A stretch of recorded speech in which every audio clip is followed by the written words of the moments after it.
Hey guys, it's Matt Pittman, the CEO and Pitmaster at Meat Church Barbecue.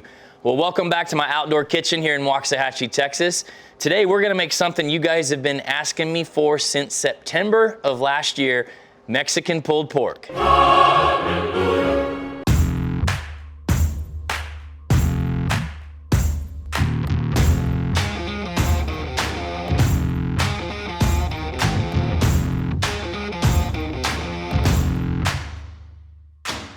So last September, we had a pop-up class at Meat Church Barbecue Supply when we launched our pellets.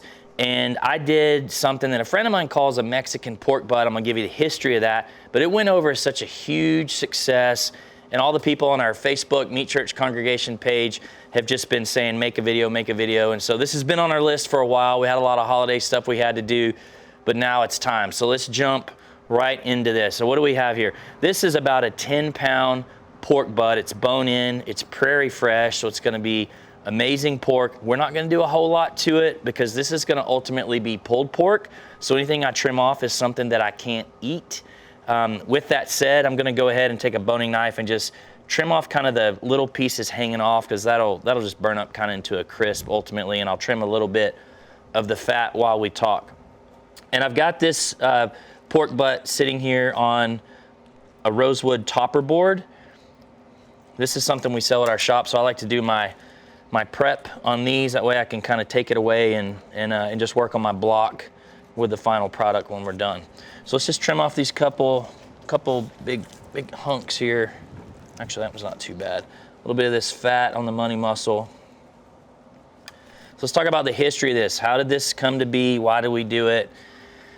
So I come from the South, and we eat pulled pork, or we ate pulled pork, as a kid all the time. And when you think pulled pork, you think sweet. Sweet flavor profile is generally what you have with pork. So when we make pulled pork, we're using typically our gospel seasoning, our honey hog.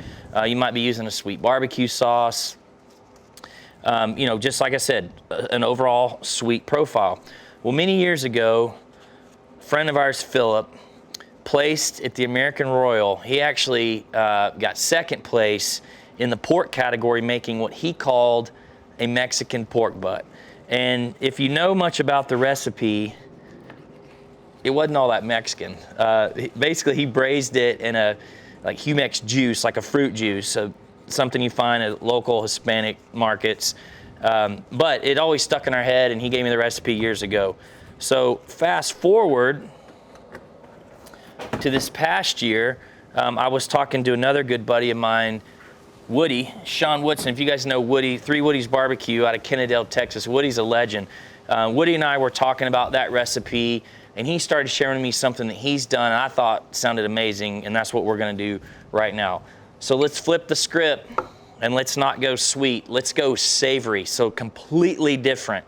And I think you're gonna find it's really gonna shock you. It's kind of like if you own a barbecue joint, you don't want to eat ribs. Nobody wants to eat sweet ribs anymore. So people in Texas make salt and pepper ribs as a change of pace.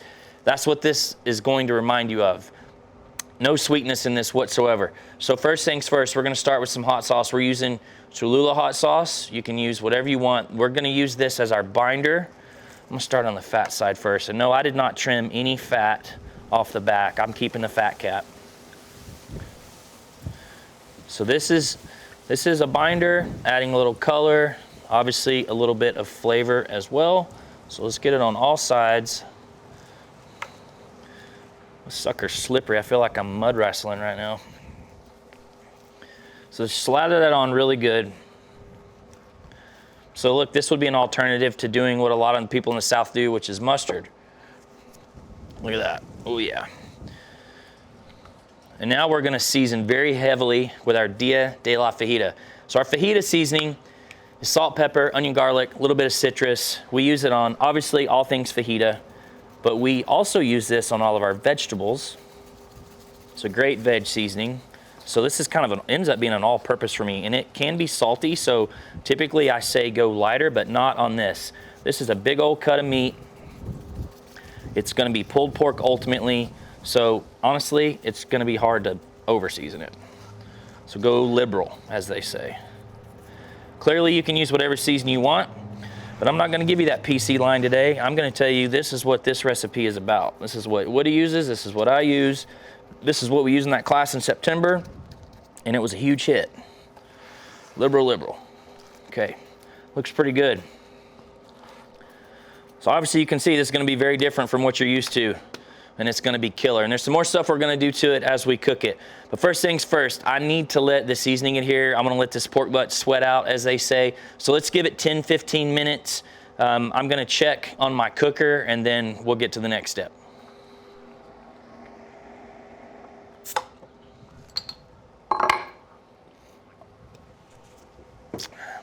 All right, guys, this is nice and adhered. So let's talk about cooking this. Today we're gonna cook on a Traeger Ironwood 885 with the Meat Church pellets, great blend of oak and hickory. You obviously can cook this on anything you wanna cook it on. In fact, if you saw our last pulled pork video, we cooked it on an offset, but you gotta love the convenience of a Traeger. Maybe if you're busy, got things going on. Plus, you can monitor it remotely if you're away from the house. So here's what we're gonna do. Let's load this bad boy in here.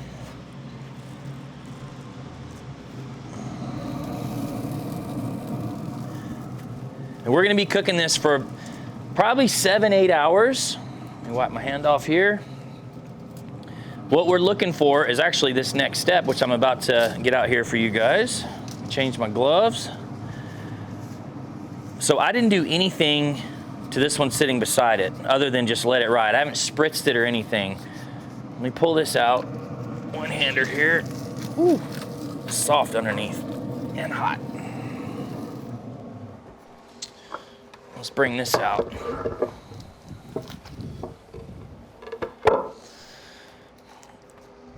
So I know, because I've already checked this, it's just over 170 or 173.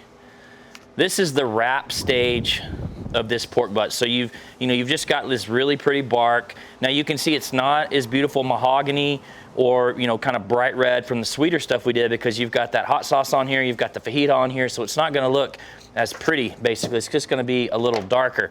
But get yourself a pan. Oh, it's coming apart. I usually go in 2 pans, and let's go to the next step here. So we're going back to our hot sauce. I'm gonna take this glove off now. So let's slather, or let's put a little more of this on here.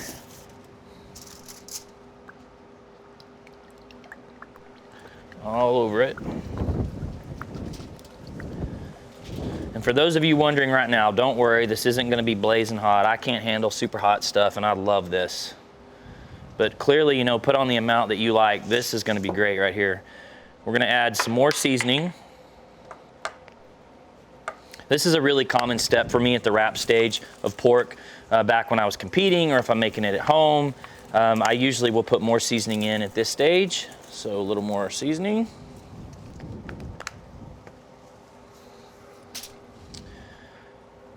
Now we're gonna go with some butter. Also extremely common tip, something done in competition barbecue. I always say this: butter adds richness. Lots of butter in barbecue.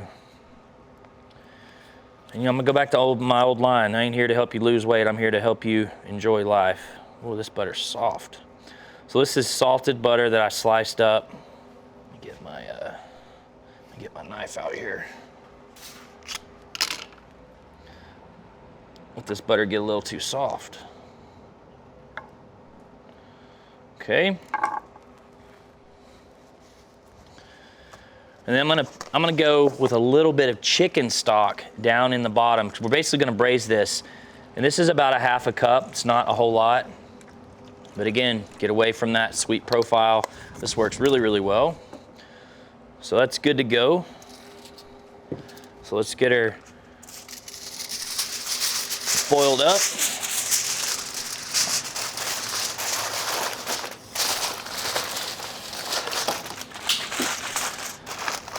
Back in we go.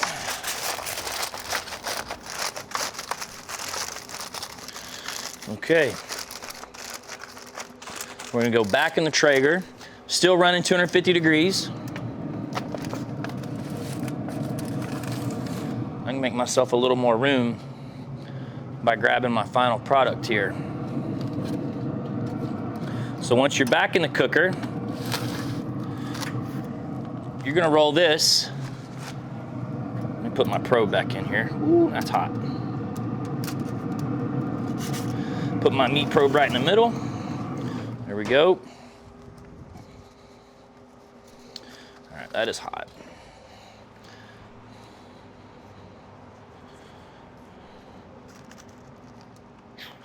Okay, let's get this fat out of here. So what we did here was, this is a foiled version that we cooked. This has been going about probably 2.5 hours more after we foiled it. And this is probe tender, which I'm gonna show you. Now the downside to braising, you kind of lose that bark on the top, but I'll show you a tip about that in just a second. But just take your instant read thermometer, and there's like no resistance whatsoever. I mean, look how tender that is. That's just crazy. So that's done. And look at all that beautiful liquid right there. We're over 200 degrees, 206. That is more than done. So here's what I'm gonna do. I wanna get that bark back. So I'm actually gonna put this back in the Traeger for 10, 15 minutes to kind of build some of the bark back. Then we're gonna pull it, and it's gonna be time to make tacos.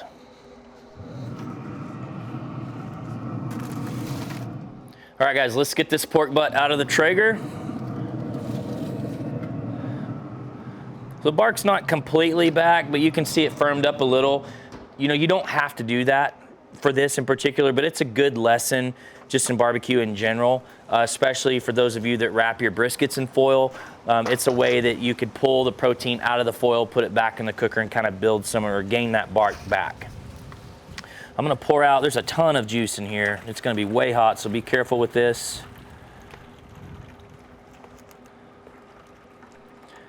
Hang on to that. In fact, we're gonna put some in a fat separator. This is your friend when you're making pulled pork. That's how you get it so juicy. Let's pull this butt out of here. Oh, this thing's tender. Not only was it probe tender, but braising in that liquid, this thing is, whoo, tender, tender. All right, we got it. And look at that. All right, and it smells really, really, really good. I can smell the hot sauce. I know it's gonna be good. I gotta let this cool off. Let's give it a while. I'm not going for the long rest on this, but I'm gonna let it rest long enough that I can actually pull it. So I'm probably gonna give it about half an hour sitting here on the block, and then we'll be back. All right, it's time to pull the pork and see how we did. Well, you know me, I'm gonna start down here on the money muscle, because as my friend Myron Mixon always says, money muscle's how you get paid. Let's just pull some of that right there. Save some of that. I like to pull some out from by the bone. Still pretty hot. I mean, you should rest it a little bit longer, but I'm trying to be nice to my video crew and not keep people here all day. But looks really good. I love that smoke you've got right there. I'm gonna go ahead and give that a little bit of a taste before I do something with it. You could do a lot of things with this, but the first thing you gotta do is see how you did.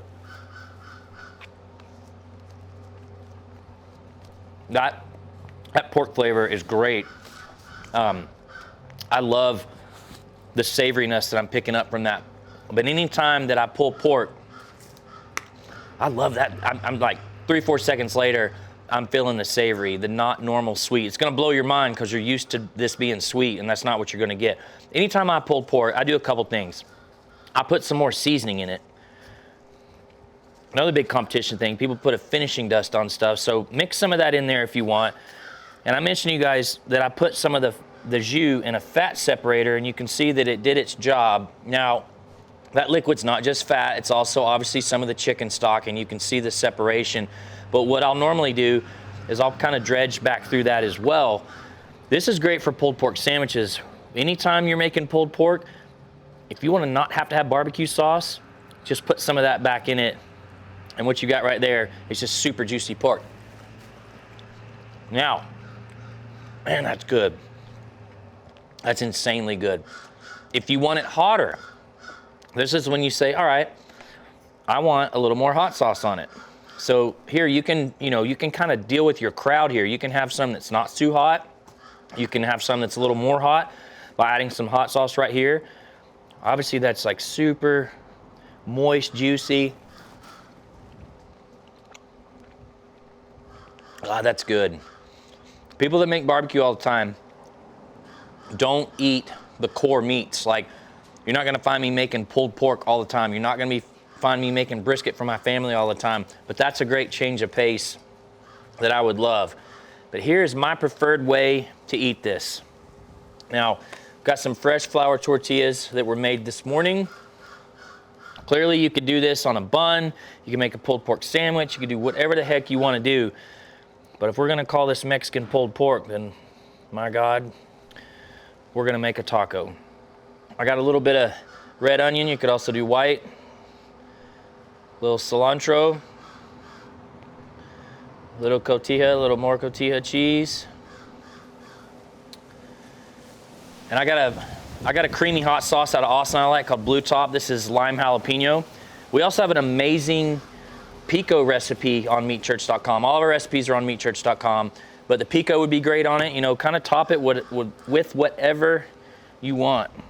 Got to have a little squeeze of lime in there. Look at that. Well, let's see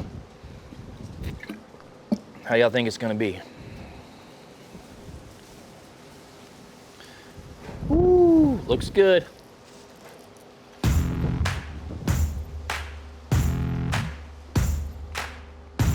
That's the biggest bite I've ever taken on camera. I'm in love with this. The salt, pepper, onion, garlic seasoning on the pork butt. The hot sauce really comes through with that. It's just such a contrast to pork that I grew up on. I know I've said that several times, but it's so different, so enjoyable. This will be great for the typical Taco Tuesday or whatever you want to do with it. And I always say to end with great product, you gotta start with great product. The Prairie Fresh pork butt's amazing pork before you do anything to it. Traeger with the pellets ran like a dream and made this cook super easy for me so I could live my busy life. If you guys like what we're doing, please like and subscribe to our channel. As always, you can find all of our recipes at meatchurch.com. See y'all next time.